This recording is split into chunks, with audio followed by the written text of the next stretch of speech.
Right, welcome back to the Curious Mind podcast. Today, I have a very good friend, Sam. I'm super excited to dive into today because this guy is buckets, absolute buckets full of knowledge, and obviously he sat there quite pretty as well. Appreciate that, man. Thank you. um, but yeah, I know obviously there's no like really easy way to go about this, but just give like a little introduction to yourself. What is it that you do? Maybe a bit of your own story. And yeah, let's get cracking. I always forget about the introduction side of things, and I've been told that I don't do myself justice. To keep this really brief, I've been a coach and in the fitness industry for a bit over a decade now. So I've seen a lot of the similar cycles and crap. We are allowed to swear on here. Yeah, of course. Yeah. I've seen a lot of the cycles, the bullshit, the crap, and everything else that seems to circulate sort of every 2 to 3 years or so. But really, my main purpose as a coach and with my content that I create is the content is to provide as much value for people as possible and just help them because not everybody can afford coaching. Also, it's great because, of course, it helps me build an audience. But the main thing behind pretty much everything I post is, does this help at least one person behind it? And that isn't, that isn't just me. I know that there's a lot of people that function that way. I'm sure you're also the way that you make your content. And then when it comes to coaching, the goal is to make myself redundant. It's to essentially make it so there are fewer people in this world that need a coach and are no longer held back by the limitations that not feeling confident and happy in yourself and healthy and everything else basically put on your life. Because let's face it, when you feel confident, when you feel healthy, and you're not constantly thinking about food or dieting or something else, life is a lot better. Yeah, sweet. And that was obviously a bit on like sort of what you do. So like, who would you say you are? Oh, God, deep questions. Um, I am, uh, I am somebody who was very um, self-conscious. I was very unconfident, and I was scared of essentially life. Mm. And for me, getting to this point that I am now none of those things. I am more confident. I have a lot of self-worth, and I see myself as somebody who has something to say and something to share that's meaningful. So, again, swinging it back round to fitness. Yeah. That is essentially where fitness was the seed that helped me conquer a lot of those things. Yeah, as I say. And when you sort of started in your journey, because again, you mentioned like you've seen the industry change over the last decade. What were some common pitfalls that you fell into at the beginning? I mean, the common pitfalls that I fell into, I don't know what the sort of qualifications are like now, but when I first did my qualification, we're talking over a decade ago, um, let's just say it wasn't very thorough. I learnt about something called progressive overload about 2 years after my qualification, and I'm sure that's something that you learnt within your qualification. Yeah. And let alone, sort of nutrition. We learned that protein was important, but we didn't actually learn anything about energy balance. These are things that I kind of had to outwardly go and research myself. Luckily, at that time and now, I'm really keen on always learning the newest things and the next best things. And again, luckily, I fell into seeing the right information, luckily by the right people who didn't have any sort of scheme or anything to prove. They just wanted to provide the right information. But I fell into pitfalls like everyone else. I've done ketogenic diet. I've done low carb. I've done these, stupidly restrictive things. I've thought that I've had to go to the gym 5 days, 6, 7 days a week, train twice a day. All of these things that we see now as like these very unrealistic expectations. It's almost like if you were to if somebody who knew nothing about health and fitness was to write down what they think a fitness influencer does, that's basically the pitfall that I fell into. When in reality, now it's like I train 3 days a week, maybe run once, I walk, and everything else is pretty much balanced. But that's only come from basically making a lot of the mistakes myself. I say I've done ketogenic and stuff like that. That was kind of later in to my coaching stage. I actually did the carnivore diet for 8 months. Oh, And then wow. that was kind of experimenting on myself. I was already quite low carb anyway. And again, saw great results from it. But for me, it's been a case of overcoming. I think you might resonate with this a little bit, Jaden, in terms of getting away from all of my worth being about what my body looks like as a coach. Mm. Because that's something I fell into. Don't get me wrong, I got into, phenomenal shape, 6-pack year round, super lean, but maintaining that and being happy was not easy.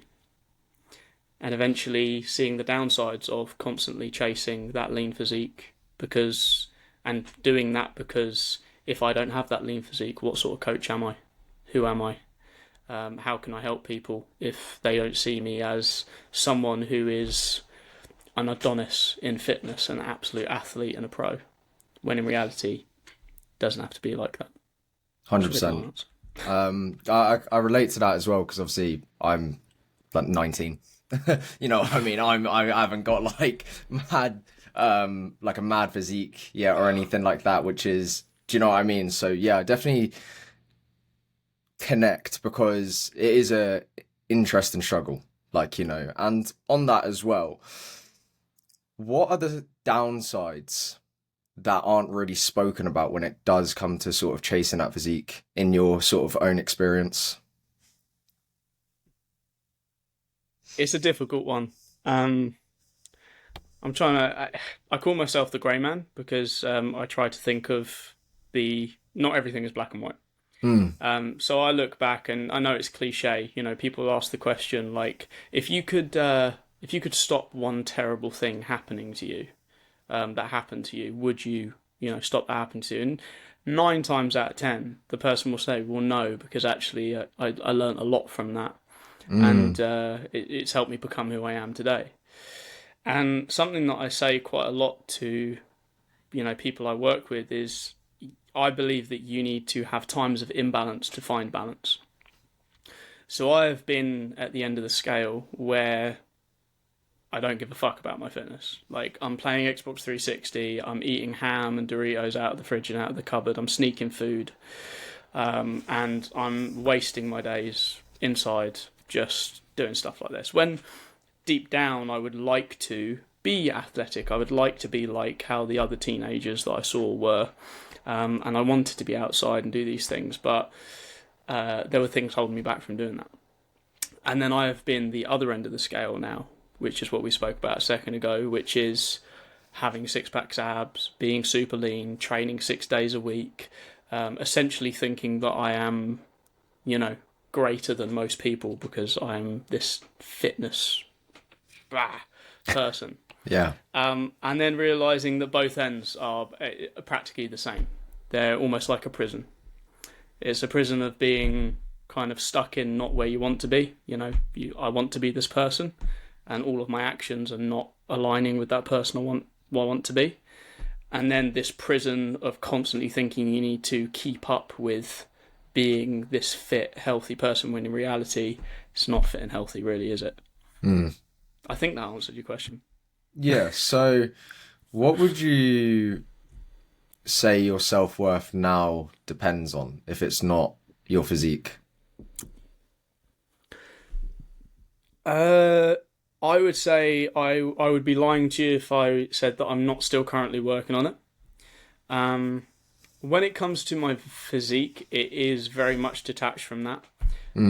When it comes to self-worth, this is something I've been working on because this self-worth probably transitioned more to can I help people or not? And you might think that okay, that's not too bad if your self-worth is attached to whether you can help people or not. But in reality, it's not the greatest thing because you can't always help everyone, and I can't help as many people as I'd love to. But for my self-worth to be attached to that, something external probably isn't a good thing. So for me, it has been more a case of learning where I sit and where that is in my immediate life. So for me, it is self-worth what do my friends think of me? Mm. You know, what do my my partner think of me? What do my parents think of me? What do I think of me is like the main thing. And that's something that I've probably over the last couple of months have really been delving into. Is like, I haven't coined this phrase. I think this is a guy called Dwayne. Forgotten his name. It's like Is it the cowboy guy? Cowboy guy, yeah. Yeah, Would I buy yeah. myself a beer? Yeah, that Yeah. guy. Yeah. So I've been sitting with that question of like, would I happily meet myself and drink a coffee? Would I buy myself a beer? And I've been gathering the evidence. I think this is something you need to do. It's gathering the evidence of, this is the person I would like to think I am. I help people. I do this, I do that. Everyone has good and bad. And then gathering that evidence of doing that. So the people that I've helped and stuff like that, the things that I do. And it takes a while. It's not something that just kind of happens or a switch that flicks. As I say, I'm still going through the process of it. But I think, which is I still think it's crazy that I'm 10 years your senior. But I think there are people that get there way before, the age of 29, which is where I'm at now. It's taken me this long to get to the point where I'm stacking up the evidence for myself. And I was having a conversation with one of my clients the other day, where in reality, I feel that the only thing that really matters is realistically how you view yourself. Now, don't get me wrong, you can be delusional if you want to, but let's face it, if you're being delusional. Yeah. It's being really honest with yourself of like, what type of person am I? Would I buy myself a beer? So it's a roundabout way of answering your question in the fact that I'm still figuring it out. Yeah. And I appreciate obviously the honest response as well, because not many people would sort of share that they're going through that process. But where would you say like true change comes from then?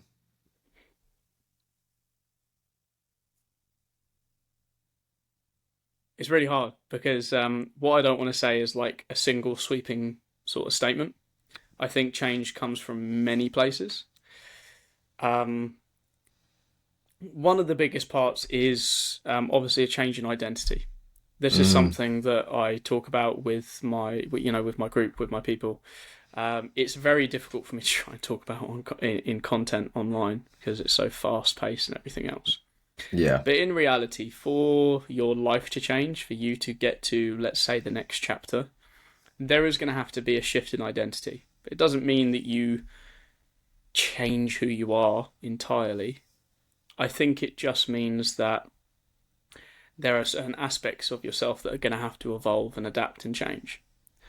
Because there are parts of you that are going to have to die. You've heard the phrase that your new life is going to cost you your old one. Mm-hmm. Yeah, it's a really common phrase, and I don't think people internalize it enough. See, people try to change their actions without changing their identity. And what we need to realize is our actions, the things that we do, are in direct correlation with our identity. Because if our identity, our beliefs, and essentially our actions. There's something else in between there. But if you try to constantly change your actions without changing the identity that you have and the beliefs that you have, then those actions are going to revert back to the identity and the beliefs. So everything reverts back to it. And unfortunately, that change, I say unfortunately, it's just part of the process. It's part of life. It's just like birth and death. It's a process and it takes time. And the other key aspect that I'd probably say is part of that change is there's loads of ways that I can phrase this. Getting out of your comfort zone, doing things that are hard, doing things that are uncomfortable. Because that's really the only way that we grow. Yeah, I think that is the cost attached to growth. There's steel isn't forged in an ice tray, but a furnace sort of thing. And And change is a very interesting one. Like, it really is, because it's uncertainty, right? You don't know what to expect. And that in itself is quite daunting, because it's actually interesting. Like, some people I talk to in my sort of DMs or my existing clients is they're actually struggling in terms of navigating perhaps success with weight loss, success with, oh, like these new clothes fit, or like these new like everything's work. I don't know how I'm going to behave, or I've been using certain coping mechanisms like labeling myself as anxious, which has caused me to stay comfortable. I know that, but now things are changing so rapidly. So this is the thing, just based off what you say. Sorry for interrupting. No, you're all good. Like, what people need to remember, and this isn't bro sciencey stuff, this is just straightforward neuroscience. Like, our brain likes predictability. Yeah. Loves predictability. That's why habits are a thing and patterns are a thing, and this is why we find it so hard to get out of patterns and habits that may not even be serving us. So if you have anything that sort of comes across as a threat to the brain, not to you, you know that going to the gym regularly isn't actually a threat, but your brain perceives it as a threat because it is something that is inherently new, challenging, there's resistance, and there's that uncertainty of what might happen. Again, dieting and anything else. So whenever that happens, you feel that resistance. That resistance is just your brain trying to get you back to what is, what they know, what is familiar. On that then, how do you help people sort of overcome that resistance, and especially in sort of different contexts, as I'd imagine that emotion would vary, right? So like obviously going to the gym for the first time, or making like a massive decision or whatnot. Mm-hmm. It's different for everybody. Yeah, it's really different for everybody. I think you could probably say for yourself as a coach, sometimes you have people who are a little bit more, they're ready to accept the change. They're ready to embrace the resistance and the discomfort of it. And then there are some people that are a little bit more afraid, a little bit more ambivalent about the change. Should I? Shouldn't I? And the discomfort feels greater for them. I think as a coach, of course, as a coach, we're supposed to direct, guide, lead the way, give suggestions and help. Our job isn't to always push. One of the most underrated parts of our job, and again, this is just, I'm reiterating something that somebody smarter than me said, which is Simon Sinek, is sitting in the mud with them. Just sitting in the mud with them. Yep, it sucks. You're uncomfortable. Yeah, I know. Gym, I know. Calories. You want to eat a cookie so bad. I know exactly how it feels. But I'm here with you. You need any help? And that's one of the greatest things I think about when you get a coach. And this isn't an advertisement for coaching. You can get this in loads of other places as well, but obviously coaching is the most sort of prevalent example, is the fact that you've got somebody on your side. It's not, I'm going to do this, I'm heading at this. It's, we're going to do it. I'm here, I'm on your side. You need my help, I'm here. Can't do it for you, but let's go and do it. Yeah. I think sometimes people expect that, like it is like a military, like this is what you are meant to do. And sure, there's a time and place with perhaps your calories or protein or whatnot. But the one thing I like to tell people is that coaching is a partnership. And it's almost like egotistical for me to give someone instructions that they know themselves for like the past 33 years and they've got children and whatnot. It's just like, it's a bit silly on my behalf to like be like, oh yeah, just go for your morning walk. It's like, yeah, what about my school routine? Like to get my kids to work. Like, do you know what I mean? So yeah, and I also think it's like a collaborative process as well. Like, and as you know as well, because we've got very similar values when it comes to coaching, everyone does have their own answers. It's just a matter of, I think, asking the right questions at the right time and creating an environment where there's trust and support there. As you mentioned, like sitting in the mud, sitting in the trenches together. You know what? This is shit. This situation, absolutely terrible. But like what's the next best step, or just accepting it, because that might honestly be the next best step in that regard. So that is like I just love that. Yeah, sitting in the mud together, that's sick. 100%. I mean, man, like I think one of the fun things about this is I don't know a huge amount of people. I'm not an outlier, but I don't know a huge amount of people who started coaching and PTing and everything else people when they were 18. So what's kind of crazy, which is what I've always like loved about our friendship, is the fact that you are where I was, and I know how crazy it is that you're 19 years old and you're coaching people who've got kids, who have got careers and other things that are happening that seem way bigger than you or the coaching. But I mean, look, don't let that discourage you at all, because as you said, like, coaching isn't just a case of I'm the professional, like let me tell you what to do and direct you. It's like, yes, you're a person you've put in a hell of a lot of effort, time and attention into learning your craft and learning the information and how to help people. You then team up and collaborate with this person who needs your help. They know themselves better than anyone else, and then you know the systems and everything else that you can kind of put together. So a lot of people think, I think you mentioned, like a lot of people go, oh, I really, I just need this militant approach and da-da-da-da-da. It's like, okay, you can have that militant approach, which is systems and organisation. That doesn't mean I'm shouting at you or having a go at you when you don't do something. You have systems, but again, another quote is you don't rise to the level of your motivation, you fall to the level of your systems. And one of the things that we do as coaches is we help people create systems that work for them. Yeah. Whether that 100%. Is tracking calories, whether that is portion control, whether that is, non-negotiable rules around their diet or their training or whatever it is. We just help them create systems that work for you, because your systems are very different to my systems. Yeah, like I think you've just started doing martial arts. I'm not doing martial arts, so your systems are very different to me. Yeah, and vice versa. So, but then when it comes to sitting in the mud, that is actually very much a military term as well, because in the military, it's a part of you are never alone. There is always someone there with you. There is this non-judgmental entity of the coach who is there just to help you through it. Yeah. On that then, also thank you for the comment from earlier. I really did appreciate it. But what do you think most people get wrong about discipline and willpower? Because I heard something from the coaching academy I recently went to, and it's like, it's not that you're the problem, it just might be the goal or the strategy.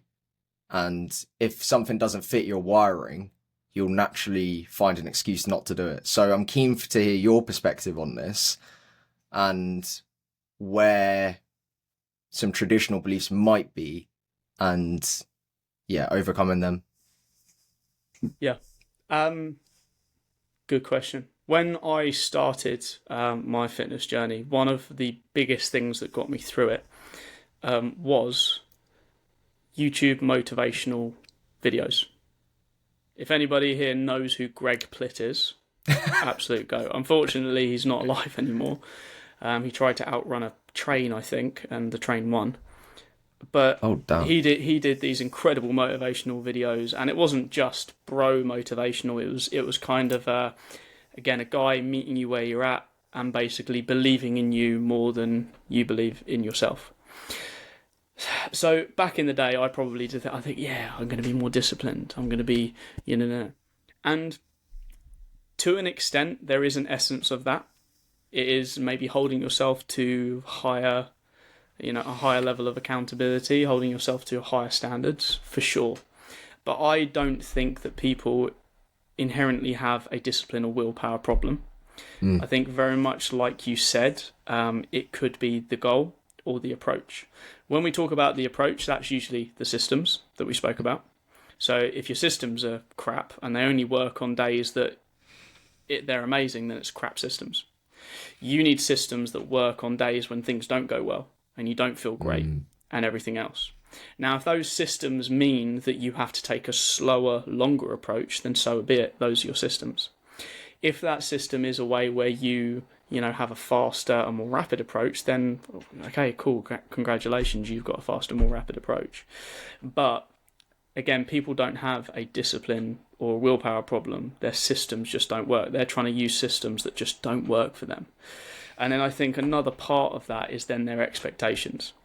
If you don't set realistic expectations for either one, the goals that you want to achieve, or the time frame that you want to achieve those goals in, you're setting yourself up to be disappointed again and again and again. So it's okay to have goals. Like, it's good to have big, lofty goals. That isn't what I'm saying. But it's having a realistic expectation of when we might achieve that, or when we want to achieve that by. And realistic expectations of the amount of work that is required for that. Interesting. Yeah, 2 questions, but I will go with the first one. Go for it. How can someone realise that a system isn't working for them? When they try to do the same thing again and again and again, and it's still not working. And then from there, what should they do next? This is where a coach generally helps, because we've got tools and experience on our side.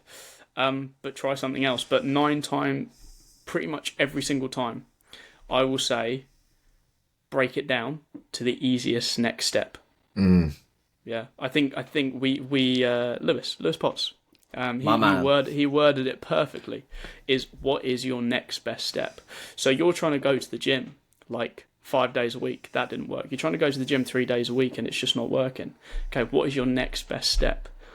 I'm going to try go to the gym 1 day a week. Okay, that's a good next step. But then that person might say, yeah, but I know that 1 day a week in the gym isn't enough for me to achieve my goals. And I'm going, okay, yeah, it will take longer. So what else can you do? What's your next best step? Oh, well, I have thought about maybe getting some dumbbells and doing some home training.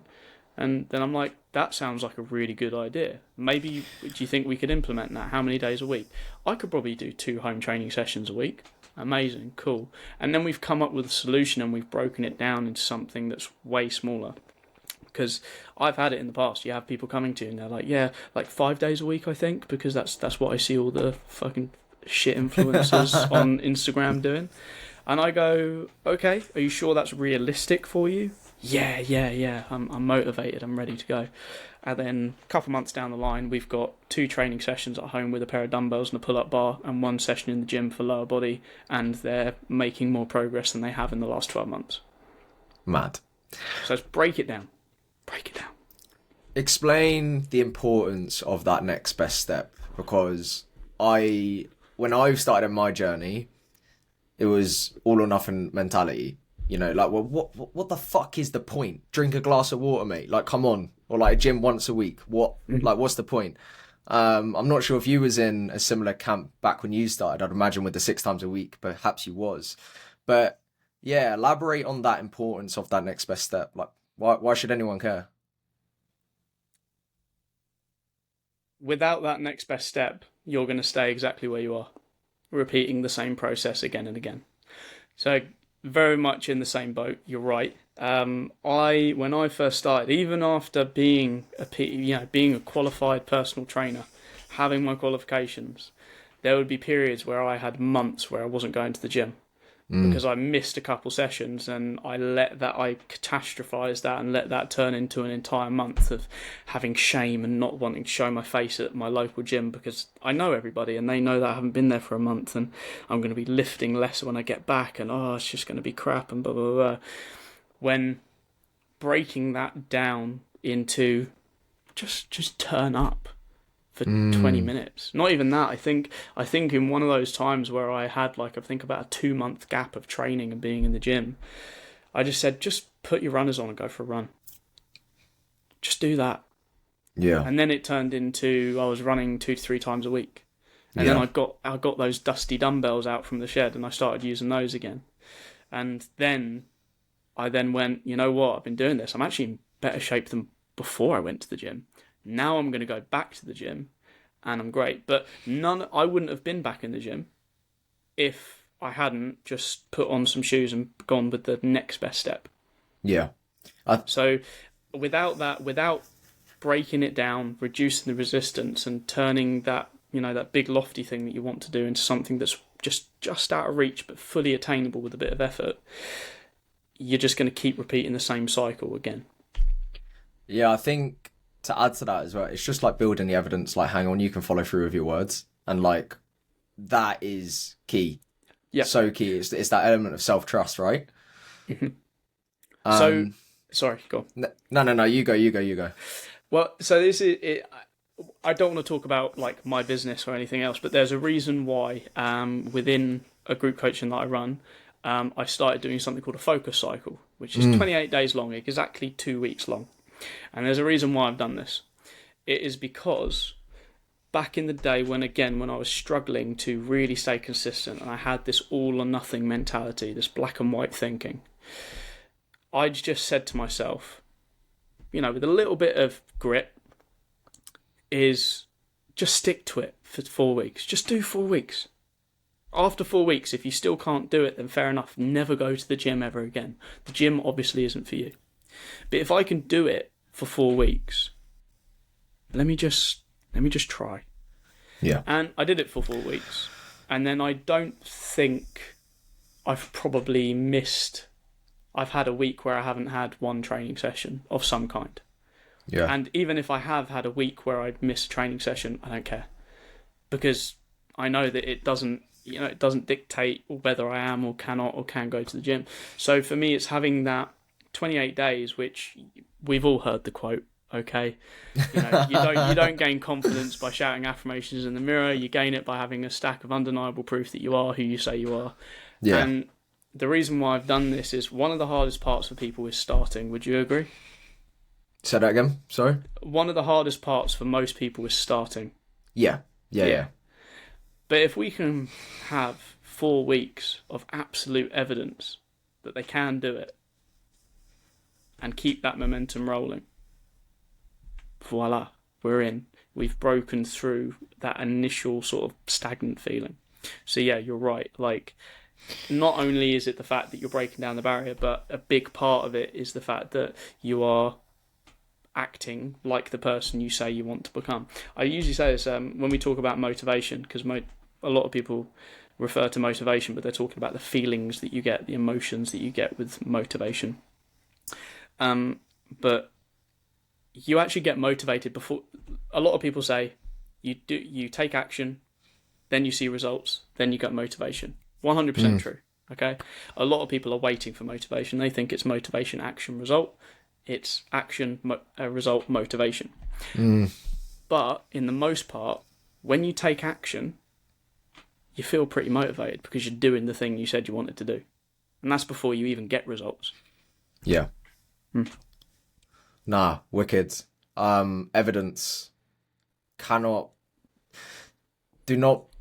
I'd recommend avoiding the crowd of like wishful thinking and like, saying something but doing something else. And like, yeah, as Sam said, like your next best step and just cultivating that you can follow through with your word and just set the barrier so low that it's almost impossible for you not to succeed. And then you sort of go from there. And then like, if you've said it, like, and also like publicly declare it as well. Cool. If you want to fire up your ass, do that.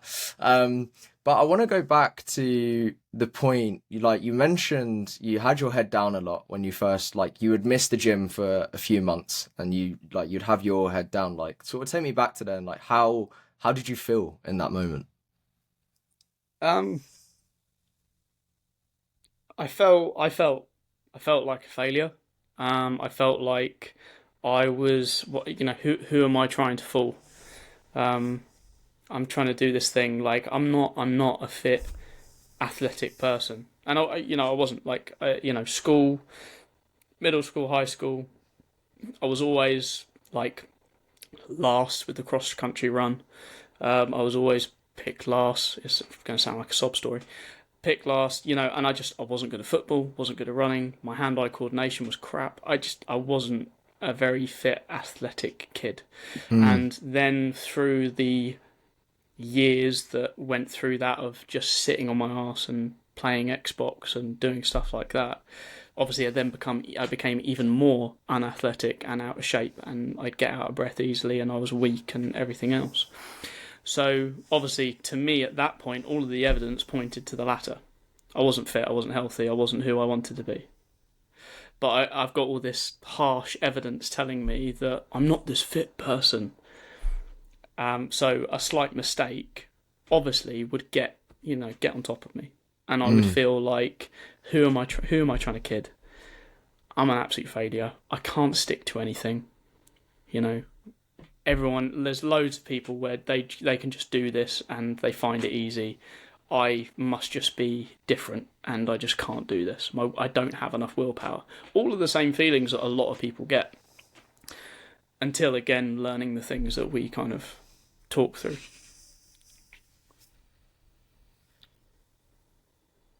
Why did you not give up when you have so much evidence stacking against you, and you could have continued the same shit over and over? Why did you still have the courage to show up? I think because there's, when you see somebody do something that you would love to do. Yeah. And they achieve something, or they do something, and it kind of, I feel like there's kind of two ways that some people can react. There's the reaction of jealousy, or kind of resentment. Oh God, yeah, I could never do that. God, yeah. If only it was me. Where I feel, for me, again, I don't fully know where it came from. I think it probably came from the influence of watching certain content creators back in the day when YouTube was what YouTube used to be, before Instagram was even a thing. And again, these motivational kind of talks on YouTube, like Les Brown, you may have heard of him. Denzel Washington is one of them as well, where instead of getting kind of down and out when I see other people doing the things that I want to do and thinking that they're inherently different from me, I would try and take inspiration from that, knowing that they're only human too. And there is nothing special about them, and there is nothing inherently special about me. They've just done more of the stuff, and they haven't given up. I mean, man. Like, I don't want this talk. I want this talk to help people with fitness, but let's talk about content creation. 100%, let's go. Yeah. Like, how many times have you been told, don't give up? The people that don't get a following and their content doesn't kick off are the people that give up because they don't get the result they want straight away. Yeah. And it's the same with fat loss. It's when people become impatient and they don't get what they want straight away, and they think, again, there's something inherently wrong with them. It's like, no, you just got to put in the miles. And for me, it was, again, I think Jordan Syatt Fitness, just said, keep going, be relentless. Be relentless. Talk to me more about the importance of failure, because when I hear failure, I'm like, fuck, I want more of that. But there's a reason why I want more of that. So I want you to explore the importance of failure. Why does it matter? I still fear failure. I still fear it. Even though, in my mind, and in hindsight mainly, I can look back and go, thank God that happened. Yeah. Failure in itself is the key area in which we learn. Again, we learn mostly in hindsight. So we try to attempt something, it fucks up and we fail. We look back and we go, oh, yeah, okay. Maybe I set my expectations too high. My system and the approach that I took to do that was wrong. Or I just didn't commit and I didn't actually put as much myself into that as I thought I was doing. And let's face it, failure is inevitable. Like, it's part of the process. Not just a part of the process of fat loss. Like, again, we're not life coaches here. We're not anything big with that. But you don't have to be a genius to realise that you're basically going to fail in every aspect of your life. Like, you are going to have relationships where you fuck up and you muck up. You're going to have friendships where you fuck up and you muck up. You're going to have jobs. You're going to have whatever it is. You're going to make mistakes along the way. And are you going to keep making those same mistakes again and again and again? Or are you going to try and learn from them? Yeah. So a lot of the time, it isn't the failure in itself. It's the reaction to the failure. Yeah? How do I react to failure? So what you're talking about, where you mentioned, like, you're like, oh, I want more of this. It's because, I feel like it's probably because you've learned a very good way to react to failure. You don't beat yourself up about it. And you know that it is actually probably one of the best things because you're going to learn so much from it. And it's the way that you know that you're going to be moving forward. Again, I love quoting other people, don't I? Denzel Washington, 2 quotes that stuck with me and will always stick with me. Fail forward. Okay, don't fail backwards. Why are you looking back? Fail forwards. What's your next step? Cool, that didn't work. What are you going to do now? Or in, again, Lewis Potts terms, what is your next best step? Cool, you failed. Get over it. So accept it, because the failure is in the past now. Okay, nobody's got a time machine. We can't go back and change it. So accept that the failure's happened, and then reflect on it and learn from it, and then do better next time. Essentially. Yeah. And then the second quote is, if you don't fail, you're not even trying. I have had times, again, I've been doing this for a long time. I've been doing this for a decade. I've had times where there is that, often word called stagnation. When things slow down and you're like, what the fuck? Nothing's happening. I'm not moving forward. And a lot of the time that can come because of inaction. And the reason why you're not taking action is because you're afraid of failing. But the problem is, if you're not failing, you're not even trying. Yeah. You're not taking action, or at least you're not taking enough action for there to be that evolution forward, that progress towards your goals. Yeah. That's such a good point. My mind is like bouncing off in so many different directions where I want to take this. I'm trying to choose one. I was going to say, man, I want you to talk. I don't want this just to be me. No, so we'll dive into the sort of if you're not failing, you're not even trying. So before I went to the coaching academy, I wrote an email about this. I spoke to a couple of friends and they asked me about my dating life, and it was essentially, I replied with non-existent. And I came up with genuine reasons that like, I'm way too young, like people my age don't really think that maturely. And if anyone is older than me, they wouldn't be attracted to me because of my age, and like a bunch of excuses, like essentially, or what I thought were genuine reasons. So I went to the coaching academy to better myself as a coach, because that's the purpose of it, build a better surface, but it's also there to get your own shit sorted. And we were sat in pairs, like imagine like old fashioned sort of school, at like a single table, 2 chairs. And then I got asked a question in relation to this problem I had, because I want to sort of improve my confidence when it comes to talking to girls, simply because it was nitpicking at my self-esteem, and if nothing changes, right? So I got asked the question, what are you knowingly doing that is stopping you from resolving this problem? Oh my fuck. Like a mirror straight to my face. And it just made me realize that all of these genuine reasons that I were coming up with were simply excuses for me to avoid taking action so I could skip rejection. So I wasn't failing, but I was, because I wasn't even trying. Like, that was the definition of failure. Like, me avoiding doing the fucking thing. Like, that was failing, and taking charge of that is so important. And it's like, it's okay as well, and it's so important to just cultivate that self-compassionate talk with yourself. Like, going back to what you said in terms of acceptance, can't do anything to change the past. What is like what's happened, but more importantly, like what are you going to do about it? What are you going to change? One of the most beautiful things a guy called Alex Hormozi talks about is like what learning actually is, and he likes to really break it down. So imagine, Sam, me and you are at a coffee shop, right? And for some reason, I just got my coffee mug and I just smacked it around your head. Like, for no reason. You just give me, like, what the fuck?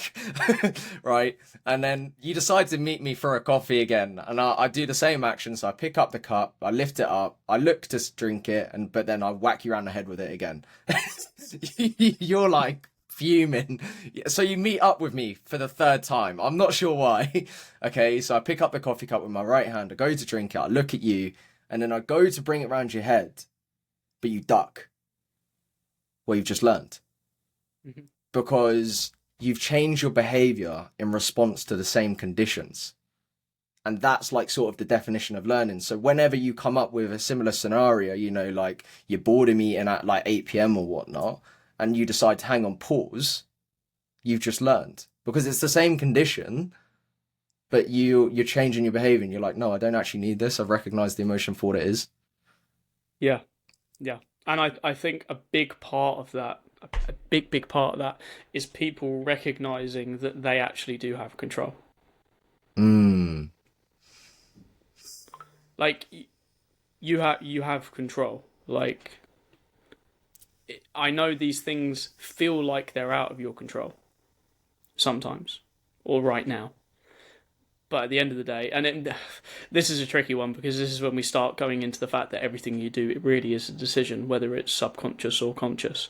And then, you know, if you realise that you're making these subconscious decisions that don't benefit you, then consciously it's up to you to knock yourself out of those.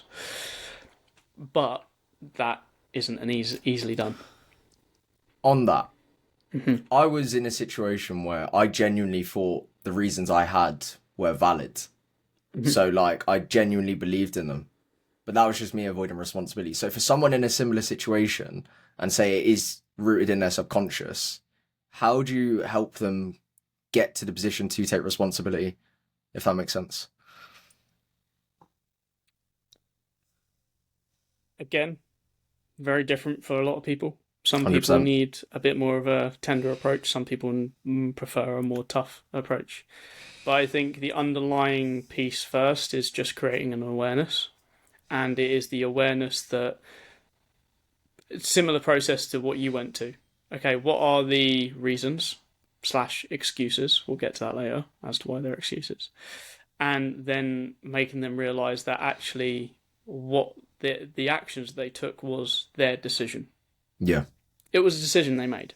And this is one of the things, it's making people realise the decisions that they're making. And it's funny, you said earlier, you said like pause. And a big part of that is creating like a circuit breaker. It's creating a moment of pause and reflection before you go in. Because a lot of these things are impulses as well. If we're talking about, you know, like eating food in the evening or cravings or saying, you know, fuck it for going to the gym or whatever, a lot of these things are impulses that happen. And all we're trying to do is create a bit of a pause and just stopping and thinking, creating a circuit breaker between impulse and action. Mm-hmm. So if you can do that, then that is people genuinely putting into practice, figuring out what decision they're going to make.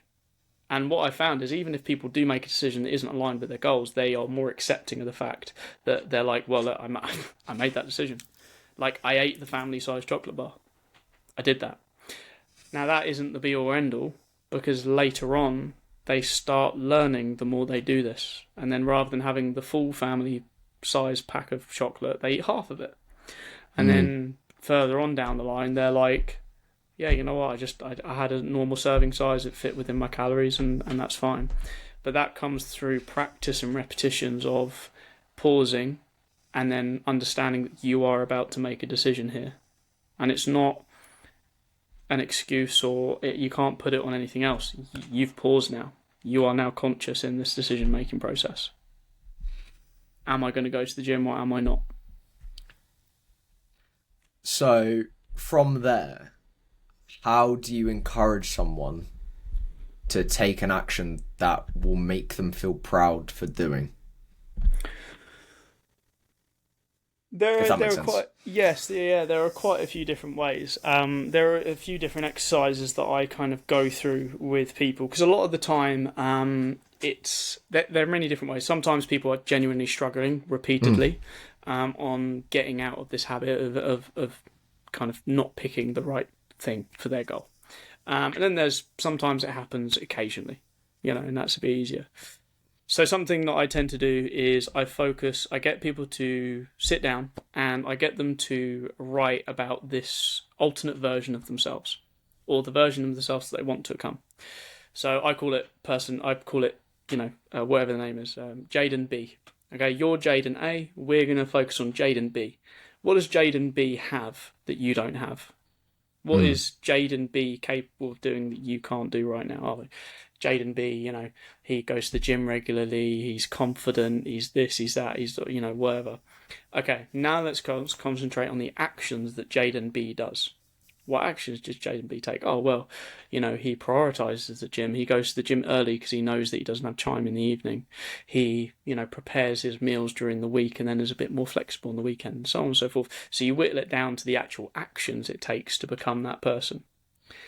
And then you get them to write down what person A is doing right now, what actions that person's taking. So what actions are you taking right now? And you do those alongside each other so you can see the discrepancies. So the idea is the fact that you take full ownership as to where you're at right now and the actions you're taking, and accept it, because that's where you're at. That's where you're at right now. Accept it. You're not going to the gym regularly. You're not prioritizing your protein. You're not doing the things to stay within your calories. Where do you want to go? Oh, you want to be person B. What actions they take? Okay, we've written down what actions they take. So maybe we should start behaving like this person. So, what is the next best step to us behaving like this person? Go to the gym, do this, do that. What would this future version of yourself be proud of? The decision that you're making. Oh, that decision. And it never happens, it's not a case of, we have that conversation and then next week they're like, hey, I went to the gym, I've hit my calories, I hit my protein, and everything's happening all at once. It might just be a case of, managed to get to the gym 2 times this week, which is 2 more than last week. Sick. And I stayed within my calories 5 days out of the week rather than 2. And then that slow progression. And then what happens is all of those ducks kind of line up in a row, as one of my clients regularly says, is like the ducks are lining up. And then we get a flow. And then you realise that actually what you've been asking for yourself isn't too damn difficult. Yeah. Simple, and it just needs a little bit of attention. What's interesting on the theme of this podcast so far is that I'm not neglecting the importance of knowledge, but we haven't really discussed a calorie deficit or any of that. But the common theme here seems to be the mindset and the actual implementation part. So on that then, with that information, where do you think most people go wrong with the implementation thing? First off, you're right. I think I've mentioned this a couple times, and the people listening to this podcast will hopefully resonate with this, is the fact that they know what a calorie deficit is, they know protein's important, and they know that exercise is really good for them. They're not stupid. They know the information, and they want to change. So why do they find it difficult? And the difficulty part of it is the implementation. And unfortunately, also because of the social media, the information as well. We're very, very fortunate in the fact that we are very confident in the information that we know. Yeah. Okay. Law of thermodynamics, calorie deficit, etc. It's still amazing to me that the fact that there are people out there that genuinely don't know that whether the whole calorie deficit thing is true. But that's because they've been told multiple other different things, that their hormones are out of whack. It's cortisol that's keeping them fat. It's insulin. They need to control their insulin. When obviously we know with reassurance to ourselves that that's complete bollocks. So I feel like some of the implementation and the difficulty of doing that is the fact that they are on the fence to whether what we talk about is true. And when you're on the fence about whether something like that is true, like a calorie deficit, you might try it for 4 weeks and then go, oh, well, fuck, I only lost, 3 pounds. When I did keto, I lost 6. When obviously what we preach is more longevity, And it's the fact that actually it's something that you can do long term, that fits within your lifestyle. It adds to your life rather than just taking away. And it feeds you. It feeds you. It makes your life better. If whatever you're doing to make yourself fitter, healthier, and lose body fat is making your life worse, you're doing the wrong thing. So, yeah, you're right. People know the information. The hard part is the implementation. And again, I don't want this to sound like a ply for coaching and things like that, because I get messages every month from people who have not paid me one penny, but they have said, hey, I've been following your content for like a year now, and I've been doing the deficit and doing these things, and I've lost 20, 30, 40 kilos. And I love those messages, and these people haven't paid me a penny. They've just taken the information from the raw content and they've implemented it. Some people don't need help implementing it. There are some people who need more help implementing things. So, of course, you could learn by yourself how to save, how to take those savings and how to invest them correctly to get the most back on your money, where to invest them on the trends that are happening, the smartest way, the safest way, or the more riskier way. You could try and teach yourself all of those things, and it would take you a long time. Yeah. Or you could hire somebody who knows how to streamline this, teach you the things that matter, so you can avoid all the crap that doesn't matter, like balancing your fucking hormones, and you can just concentrate on the things that do matter.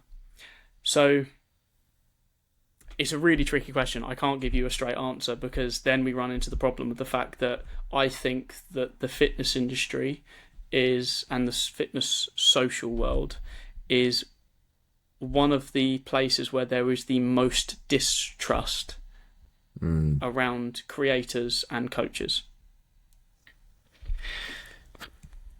It's a really difficult one. It really is, because I would understand from someone else, like even if I take myself back like a few years ago, like you see someone in a position of authority because they're in shape, they have a following, and they tell you to do X, Y, and Z, and then they preach this. You naturally associate them as that higher power to like listen what they should do. But like even with the creating gummies, man, like, we're talking some of the biggest fucking companies in the world within the fitness industry, and they're not even taking precautionary measures to actually ensure there's creatine within them. So it is a really tricky one, and I think on the implementation side of things as well, like I'm big on enjoyment. Enjoyment of what you do. It's why I've recently picked up MMA again, because I enjoy every part of it. It feels like play, but even with enjoyment, it's obviously going to vary person to person in terms of what you enjoy. And obviously there's some people out there that just genuinely can't be fucked to do any sort of thing after periods of trying. But if you can cultivate like a lifestyle that is around enjoyment, whether it's you prefer, as you mentioned earlier, going aggressive for a period of time so that you get to spend more weeks enjoying yourself, that might work for you. That might work with your wiring. Same with a different person. They might like a slower approach where they get to have a chocolate bar and whatnot each day. They get a Saturday takeaway. Again, enjoyment there is king, because if you don't feel like this is a diet or whatnot, then you'll just simply sustain and adhere to it, which is so, so important. And I'm also big on like, if you are in a position to do so, definitely invest within someone where you want to be, or like invest in someone that you sort of trust with their sort of info, like it relates to you. It doesn't negatively impact your life because they have the experience. They can save you a lot of time. They can save you a lot of effort. They can save you a lot of energy. They can potentially save you a lot of money if you think about it in a completely different context. And essentially you're like buying their experience and you're shortcutting your way to where you want to go. Like I'm so big on that. And obviously it's an incredible privilege. And if you are someone that's not in that position, that's okay, because you can still consume the content of these individuals and what they are presenting. And I think it's like, find someone that works for you. That could be Sam, that could be me, could be someone else. It's about finding who helps you tick, who helps find this fit into your life. And I think that's paramount there. Yeah, I like you mentioned something there, and it's something that I've come across, and as I say, I've been here for a while, and let's face it, a decade ago, coaching didn't cost what coaching costs now. Yeah. And it's like everything, inflation. And I 100% think that the coaching is worth whatever price you pay. Obviously there are some charlatans out there, but a good coach is worth what they charge. But the thing that has been really rocking my boat over the last couple of years is the fact that it is more of a luxury now than it is something that everyone can have access to. And that's why, obviously, this content is so popular, because the content is free, and it's there, and it's great, which is absolutely perfect. So, and again, I don't want this to be an ad or anything. It is the fact that with my momentum method, which is like a community, the goal behind this is to make the information and the access to possible systems and implementation affordable for basically everybody. That's my main goal behind it. It is just so people who cannot afford one-to-one can do this, still get the information, get some level of support, and make and help implementing those changes that they need. And I think there should be more coaches doing it, to be honest. Because it can't just be fucking me. Yeah, 100%. I've seen a very small fraction of what the momentum method is when we was in the car and you were showing your school community, and the information in there I can tell is just going to be top notch. And if you are someone in that position, like, fucking check this man out. Like, this guy knows his shit. Like, he knows his stuff. God damn. But yeah, like, on that, community. How important is it? You're talking to a previous lone wolf douchebag.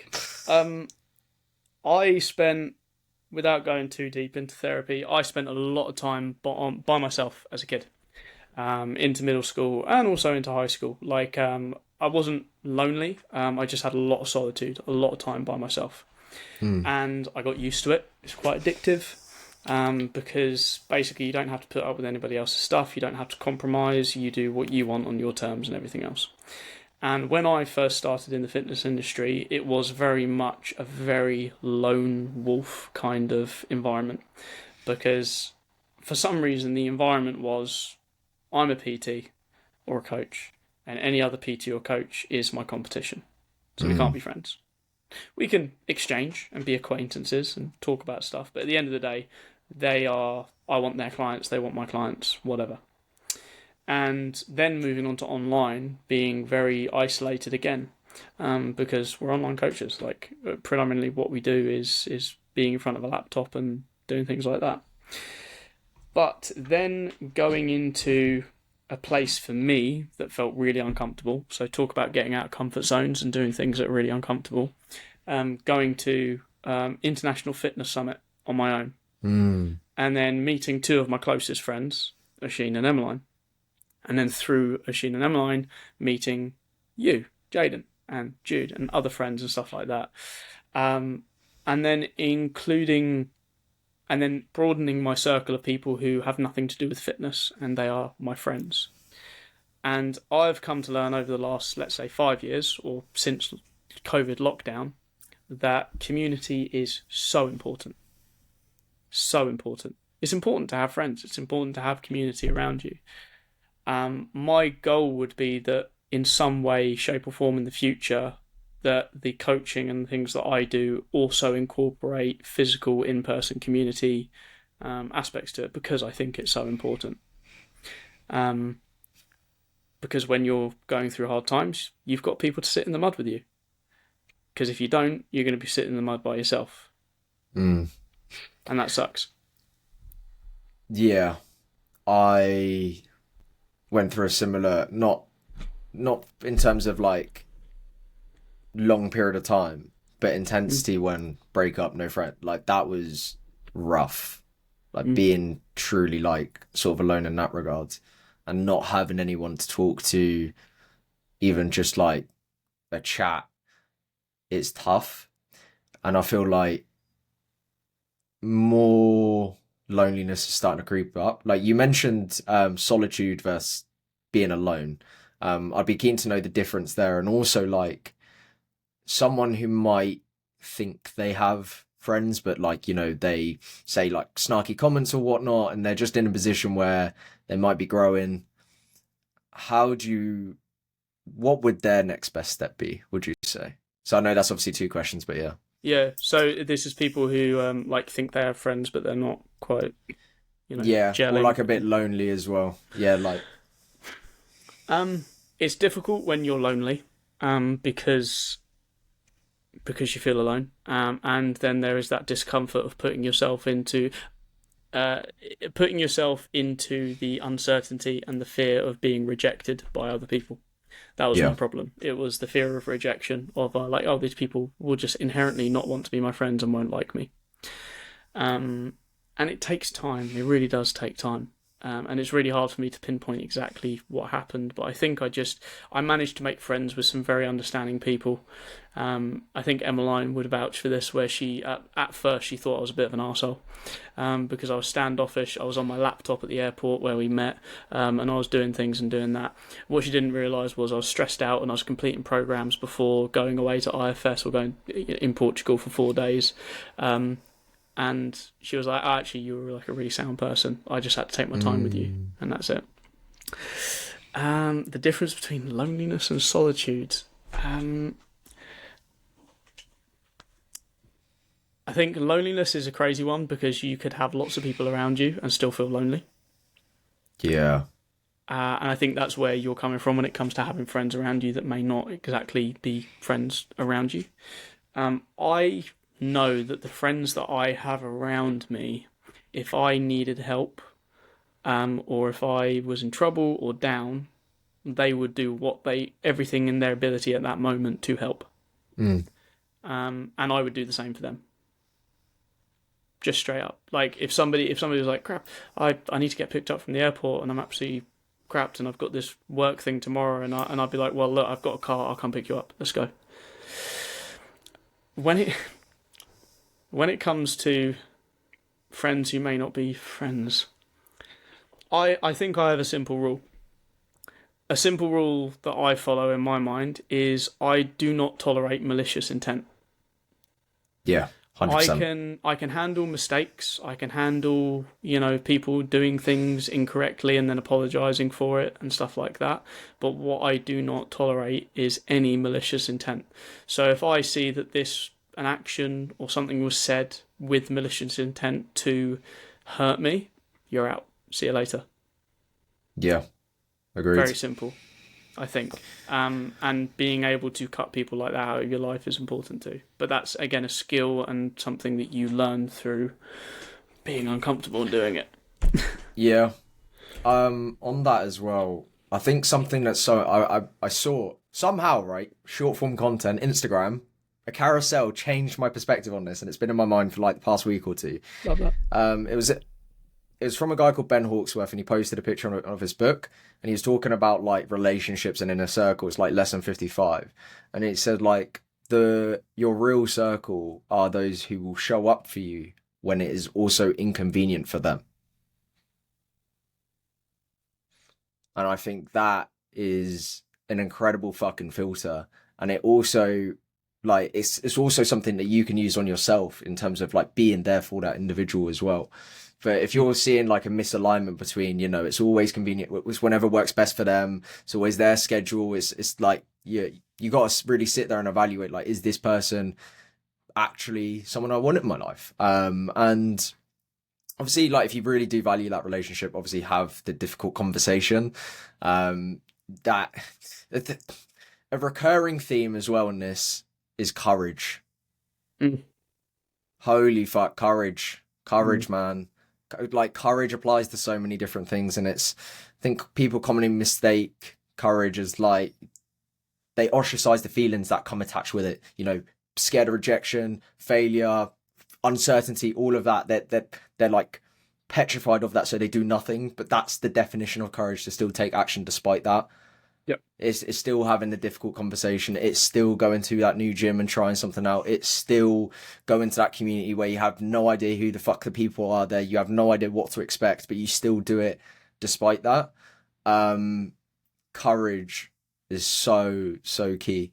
I think from the courage, it's a weird one for me. I think I said this to myself like ages ago. Is like courage becomes easier when you realise that the consequence of inaction from the fear is worse than the fear itself.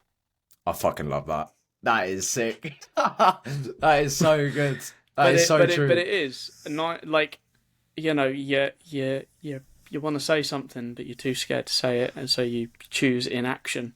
And you want to do something, but you're too afraid because of the, all the consequences that could occur. And again, that consequence, that feeling of inaction, is way worse than fucking around and finding out, basically.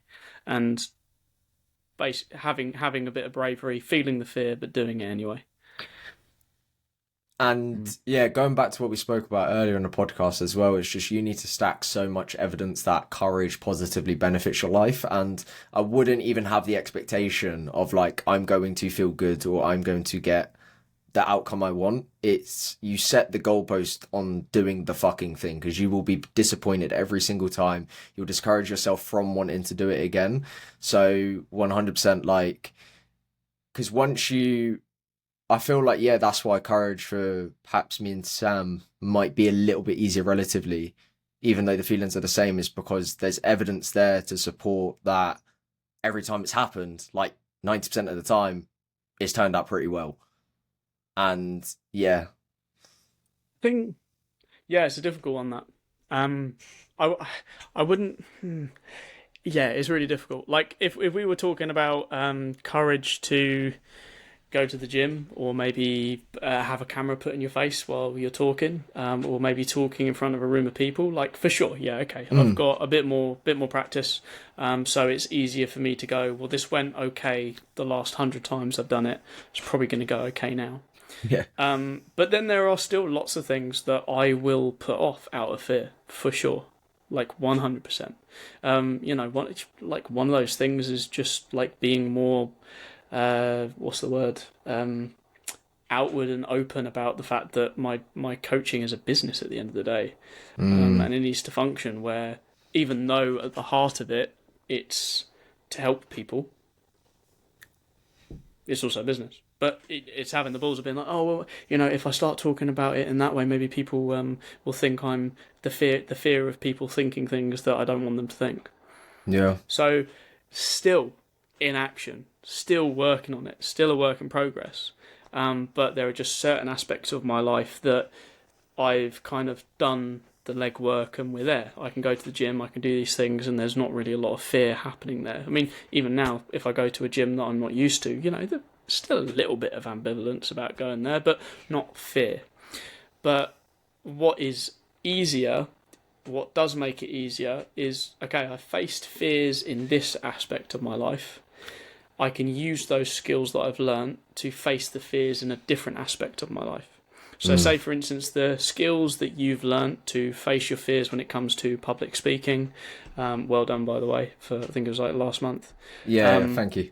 Making videos, jumping on a podcast for the first time, all of these things are things that you're doing, which not a lot of 19-year-olds are doing. And then you're going to take those skills that you're developing and put them into your dating life. Yeah. And it's just transitioning them across and going, well, if I can stick to the gym and I can change my body shape and be in a shape that I never thought I'd be able to, and be able to lift weights that I never thought to be able to, maybe I can do the same. Maybe I can be a coach and help other people do that. Maybe I can make videos on the internet and, get followers and people will actually care what I have to say. Maybe I can start a podcast which, at the beginning probably only has 5 listeners, but maybe if I keep doing it, I'll have a couple thousand listeners.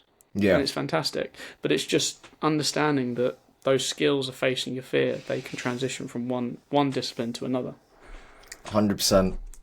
it's also important to like have the awareness to recognize that, because like for me personally, like my next best step from the coaching academy wasn't to actually go on a date. It was to message boys. No, my mates. It was to message my mates, like, do they have any girls that like potentially they could introduce me to?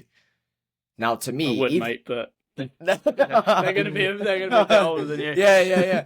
But like, even to me, the actual taking action, like that was the most scared I've been in a fucking while. Yeah, it's so trivial and small, and I think in terms of waiting for like a right moment, again, it all depends on context, and that's the probably only issue with like this podcast, is that you can't obviously individually talk to people, but it's going to be very hard to wait for a perfect time, and starting off as something as small as possible, I think is key. But yeah, we're talking about dating, talking about talking to girls. kind of, I guess, but I think it's more, I guess the point I'm trying to get at is like the feeling is the same generally, but it's just the experience which differs, like the context, if that makes sense. Yeah, 100%. And let's also face it, like your expertise and your skills. So let's face it, the skills and expertise you have in coaching are probably a lot better than you do when it comes to chatting a girl up. Yeah. At the moment. Yeah. But you can get better. Yeah. You know? And again, like, I would just give you... God, we're giving dating advice now. I wouldn't even call it dating advice at this point. I would just say it's a case of put in the reps of talking to as many, female as possible, so you get more comfortable doing that. Yeah. And it's just being comfortable doing it. So, because what you don't want to do is you don't want to put this off, and then, the one, she's funny, she's understanding, she's great. You think she looks amazing, and she's into you, but you fucking fondle it because you haven't put the reps in to know how to bloody talk to a female. Yeah. Yeah. Literally. Yeah. I think on that as well, it's just conditioning, right? Like the same in a gym element. Like you just go so many fucking times that you're just conditioned. You know exactly what to expect. You've been in this scenario 1,000 times, and you're just naturally more comfortable as well. And I think like this is such a tangent, but sometimes we habituate, like we get used to what we already have in front of us. Like maybe it's a dog, maybe it's a room. We take all of these things slowly for granted. But then you go have a break, you desensitize yourself, maybe you go on holiday or whatnot, and the hotel is a little like worse than you expected, or you go London, air's muggy, and then you come back and then suddenly you like appreciate what you actually have now. And I think that's essentially what I'm getting at, is because you're so exposed to something, you just get used to it. That's the point I'm really trying to make. And the same applies. It's just a matter of, again, the theme of this podcast, doing the fucking thing, but bridging the gap to why you're not doing it, and then getting the help. Like one of my favorite questions, like what helps you? Who can help you get to where you want to go? And that might be a friend. That might just be it could be fucking anything. It could be anything. But yeah. Well, I'll ask you a question and you don't have to answer it. You can leave it for something else on like your stories or something. But okay, in that case, what environment can you put yourself in where you are going to be surrounded by women? To be fair, I was looking, in terms of getting the reps in, I was looking at some speed dating in Portsmouth. Yeah, like talk about getting some law and some stuff. Yeah, for sure, man. But yeah, do you want to know the funny thing with that? All the men are sold out for the next like 3-4 months, but women is just constantly like.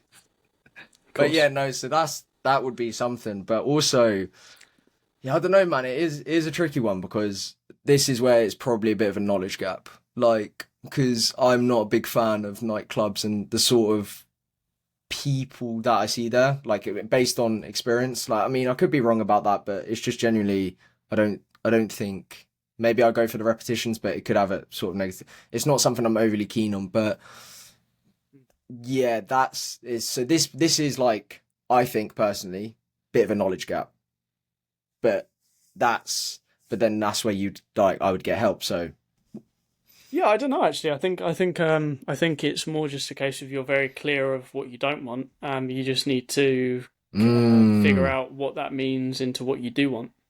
Because yeah, like exactly the same. If I went to a Weatherspoons on a Friday night, I'm not going to find probably very unlikely to find somebody who I'd be like, cool, I really want to surround myself and envelop my world with this person. yeah, Probably not going to happen. So it's looking at environments where the people who you probably would want to surround yourself are, yeah, and that could be anything. That's why run clubs are a thing. My God, oh my God, mm, other people that like to go for a run in the morning and then drink a coffee and have a pastry, sign me up. yeah. That might be the next best step. Could be a good step. Cool. Right, I think we'll round off the podcast here.